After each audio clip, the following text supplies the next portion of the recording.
วันนี้ผมได้มีโอกาสมาที่ออฟฟิศสำนักงานใหญ่ของ Mercedes-Benz ประเทศไทยนะครับท่านผู้ชมคงคุ้นตากับดวงดาวหรือบางคนก็เรียกว่าดาว3แฉกซึ่งลูกค้าคนที่ใช้ Mercedes ในประเทศไทยรู้จักกันดีครับ19 ปีเต็มๆนะครับที่ถือว่าเป็นผู้นำเบอร์หนึ่งของค่ายรถยนต์ที่เป็นระดับหรูหราแต่ว่าจากนี้ไปมันน่าสนใจมากครับมิสเตอร์โรเรน โฟเกอร์ซึ่งเป็น President และ CEO ของ Mercedes-Benz ประเทศไทยเนี่ยจะคุยกับผมอย่างชนิดที่ออกรถออกชาติเลยครับและหลายคนอาจจะนึกไม่ถึงด้วยครับว่าจากนี้ไป Mercedes-Benz ประเทศไทยกำลังทำอะไรเพื่อทำให้คนที่เป็นแฟนคลับของ Mercedes-Benz หรือแม้แต่คนที่กำลังตัดสินใจต้องใช้และเพื่ออนาคตกับรถที่นำมาซึ่งเรื่องของเทคโนโลยีและความเป็นลูกค้าที่สำคัญของ Mercedes-Benz Thailand ตามผมมานะครับ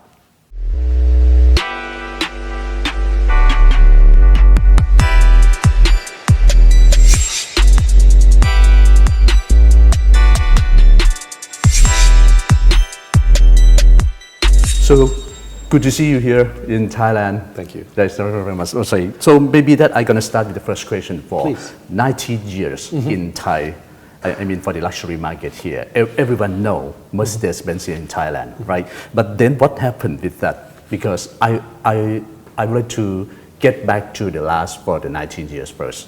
How Mercedes-Benz Thailand, contributed or make some beneficially economically to the market in Thailand like this?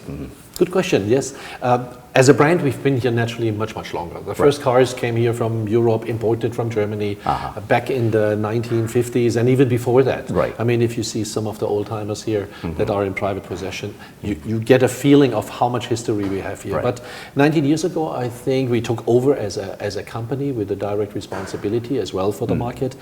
And what was the turnaround and the philosophical change at its heart was that we said we need more customer orientation. Yeah, we're not just a sales company. We need to understand fully what do customers expect from us. And what helped a great deal is that through our long-term commitment to the country, we have a lot of customers in our database, and we have the chance by talking through our dealers and our partners with customers to learn a lot. What do they expect from us? We have taken all of their feedback then into our selection of what kind of vehicles we will basically be able to sell efficiently. So if you see the changes that we have done by moving stronger into SUVs, for instance, Thailand was always traditionally a very much of a S-Class, E-Class, C-Class market. You know, the limousines that everybody knew and everybody saw all over the streets. And now we see how this is turning into much stronger also SUV market, which happens all over the world. But this again for us was triggered by staying close to customers, understanding what their needs are. I see. And this is also driving our overall strategy as far as sub-brands are concerned. I see. So that means that the main change is about the customer change, yes, right? Definitely. So that's why you would like to focus on about customer centric. Well, customer centricity is one thing, but the other part that is driving us is we're innovators at heart. I mean, as being the one that that invented the car, I think that is part of our genetic history as well. Everybody lives and breathes and says, listen, you know, how can we add something on safety side, on fun to drive side, on connectivity with the vehicles, the internet in the car and topics like this. This is something that we full-heartedly embrace because we believe that we owe it to our customers to identify together with them what are innovation, what drives us forward, what creates the highest safety, security for our customers, and what also plays more to the tendencies to play with the car or to drive it and to enjoy the car on the inside. Right. So all of the things that you mentioned here is kind of like a new strategy to compensate in the past, which is customer always change fast, right? Correct. And how do you going to execute all of the things that you mentioned? I think it's easier because we are not the one who developed these topics. But what we do is we try to create and to define streams of interest that develop in the country, and then we pass it on to the colleagues in Germany. Fortunately for us, they are usually much more advanced, and my perfect example is MBUX, which means it's a customer machine interface that we have in the vehicle, and that allows people in a highly intuitive way to interact with their car. It comes to the point where the car knows that in the morning you get into the car, you prefer a different temperature inside. Right. That in the morning, your car will know that you prefer a different music station than in the evening when you come home from work. Wow. And or who would you want to call at a specific time? It reminds you also of topics. So, and this is done not in a preset way, you know. In earlier times, we needed to press buttons. Exactly. And then came the time when we had these rudimentary and very basic voice controls. You press the button, it says, "Hello, what can I do for you?"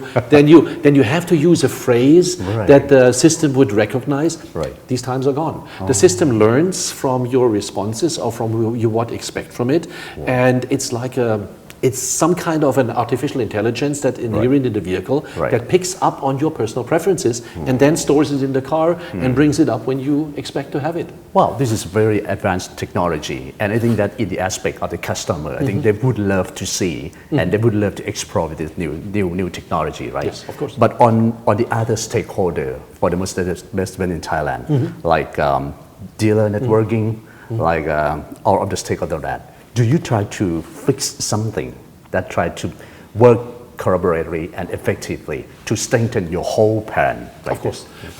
Most of these things that we do go hand in hand. And when I mentioned before, for instance, customer orientation, when you talk about customer orientation, we have basically reached out through our dealer partners with investments on their side into a concept that we call MAR 2020. Right. It basically means that we have a seamless customer journey in our dealership that is very strongly supported and driven by completely new processes, by software systems, you know, that are a little bit reminding of the MBUX system.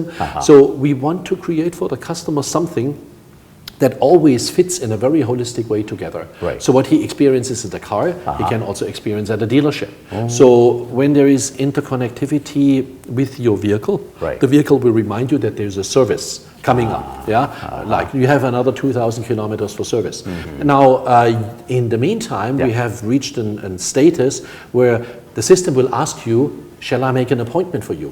So the system will connect itself directly with the service station and your dealership, and then they automatically reserve a certain time for you, and you can drop off your vehicle. So we have now this interactivity between the vehicle and the dealership fully included. So this is our way how we drive this overall customer orientation forward and to a completely new level.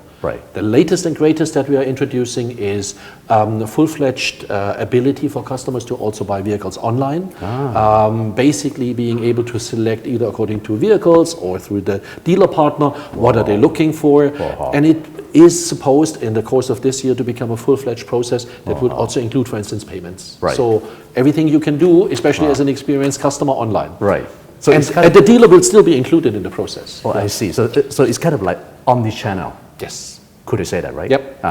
So all the things that you mentioned here is very interesting about it, how to execute that just like I asked on that. But once at that, if we see it about from now, starting from now until about maybe during the short term or the medium term, right? What would you pursue your strategy and a goal to reach on that? I mean, of course, in terms of sales volume, in terms of the market share, and importantly, to retain your first leader market share once again in Thailand. Good question. I like that very much because basically for us, market share or a certain sales volume is always resulting from many things that we do at the same time. Having interesting new products. This year we will launch another 15 different variants of products, for instance, because we have realized that customers react to new vehicles coming into showrooms or being displayed online. Customers react to that, and that interest turns also for the dealer into business because it means the customer might come in to see the new A-Class, but then he will walk away and buy the C-Class, because he finds suddenly it fits better to his family and lifestyle. So these things are opportunities for dealers always. But coming back to your question of what are we basically doing in the course of this year? Again, our focus is on everything that we knew we have done right. We will continue with that naturally. Also looking into 2020, we did feel that we were missing something really of that nature as far as our strategy and as far as reaching out to customers was concerned. What happened was that we did not get all the vehicles as we wanted them on time. That was a little bit of a downturn, but then again, in a crisis, you should not expect too much. There is a lot of things happening outside of Thailand that we have no influence on. So we work with what we have. for 2021, we have a lot. You have a lot. So we're eagerly waiting forward, and we're going into this year, especially because we noticed that whereas we saw a strong influence from COVID-19 Right. on the overall business community, we saw a lot of influence of COVID-19 and the pandemic on some customer behavior. Right. And certainly the middle and lower segment in automotive was affected much stronger. Overall, we can say we're looking into, again, a substantial growth in the year 2021, which was not always our point, because we, frankly speaking, had the feeling that, this will take a longer time. But what we see at the moment is customer interest is back. I see, right. So we're very happily looking forward into 2021. It's very challenging because you say that how to pursue to your goal like that. But frankly speaking, I'm sorry to ask that, how would you pursue it or try to convince a prospect or somebody that shift from your brand to the other competitor already and back to your brand, Mercedes-Benz Thailand again? How would you going to do that? But that is very simple because, frankly speaking, we are very convinced of our offering in the marketplace, and I think really in Thailand, hundreds of thousands of customers have proven that we have a good feeling of what customers here can expect from us. Right.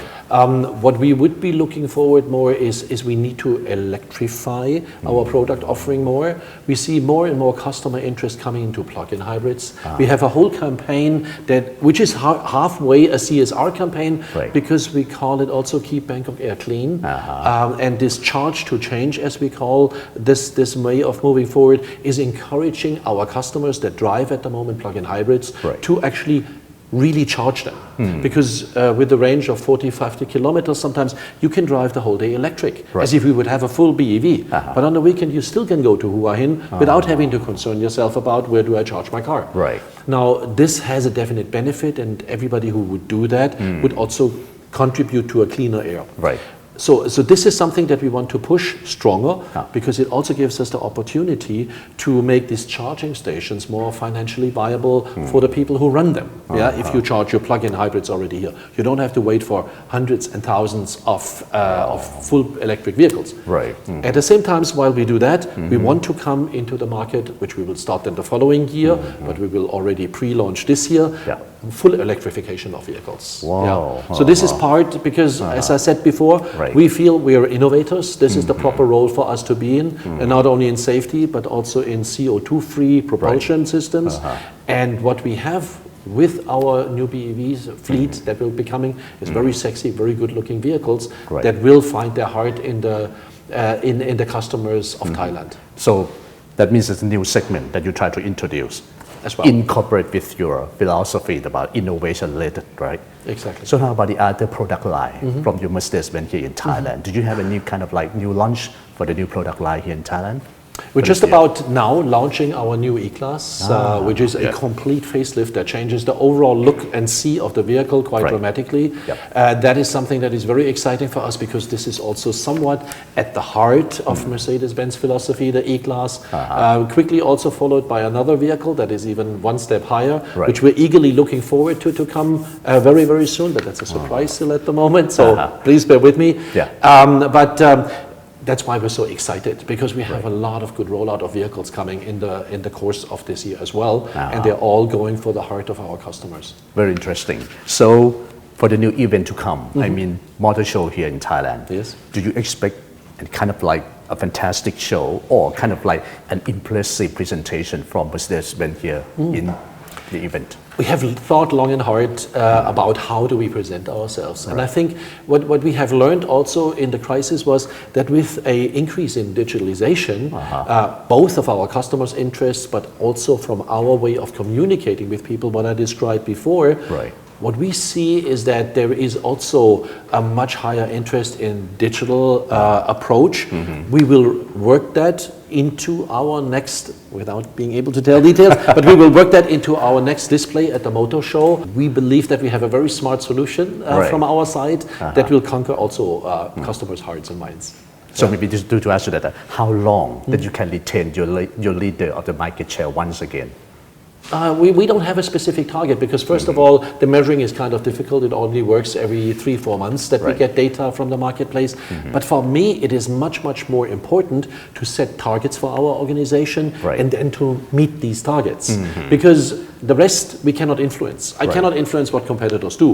We can look at that, then we But what we can influence is the way we treat our customers, how we interact with our customers, and how we can introduce products on the hardware side, but also on the software side with our customer service organization to basically in the end, make more customers happy in that luxury segment than anybody else can. Right. So will Thailand still very important market for Mercedes-Benz? It is in Southeast Asia practically our most important market, yes. So you talk about in terms of the ASEAN as well, right? If you look at the ASEAN markets altogether, Thailand is still at the very peak. For us, there is growth potential as well. I'm also responsible for the Vietnamese market, which is a strong developing market.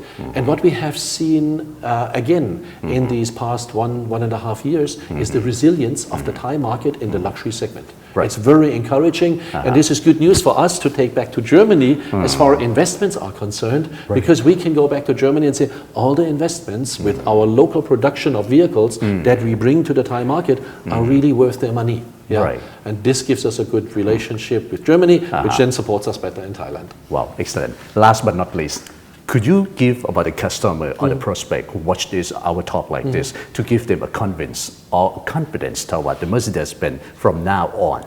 Can you do that right? Well, of course, I mean, nothing needs to change. I believe that we have always paid superior notice to the quality of our vehicles. By introducing new innovative solutions and ideas, we continue to grow with our customers into a brighter future. We will not sacrifice anything anywhere by going cheaper into the marketplace just because there might be a larger market at the lower end. Quite the opposite. If you look into our sub-brand strategy, we have defined certain sub-brands, for instance, EQ for the electric vehicles. We have identified AMG. These segments at the moment already for us are hyper attractive because they basically fit extremely well into the overall brand umbrella of Mercedes-Benz as a high-end luxury car. On the AMG side, with a stronger note towards sporty, very, very fun driving and enjoyment. On the other hand, with EQ, the more environmentally sensitive part, all combined with luxury like nobody else can do.